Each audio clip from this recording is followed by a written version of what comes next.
मसीह। आज पढ़ेंगे मत्ती रचित सुसमाचार का 27 अध्याय 11 वचन से लेकर 26 वचन तक। जब यीशु हाकिम के सामने खड़ा था तो हाकिम ने उससे पूछा, क्या तू यहूदियों का राजा है? यीशु ने उससे कहा, तू आप ही कह रहा है।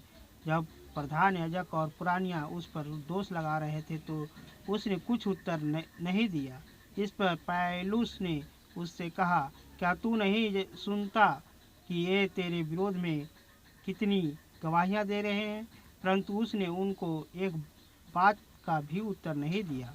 यहाँ तक कि हाकिम को बड़ा आश्चर्य हुआ। हाकिम की यह रीति थी कि उस पर्व में लोग को लिए किसी एक बंदी को जिसे वे चाहते थे छोड़ देता था। उस समय उनके यहाँ अरब्बा नामक एक माना हुआ बंदी था। अंत जब वे इकट्ठा हुआ तो पिलातुस ने उनसे कहा, तुम किसको चाहते हो कि मैं तुम्हारे लिए छोड़ दूं, अरब्बा को या यीशु को, जो मसीह कहलाता है?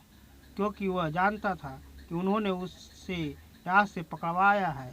जब वह न्याय की गद्दी पर बैठा हुआ था तो उसकी पत्नी ने उससे कहा, भेजा, तू उसी धर्मी के मामले में हाथ ना डालना, क्योंकि मैंने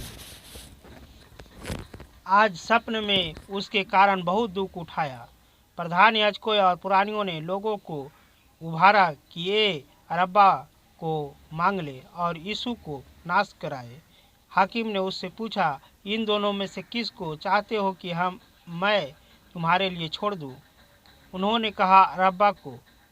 पिलातुस ने उससे पूछा, फिर यीशु को, जो मसीह कहलाता है, क्या करो?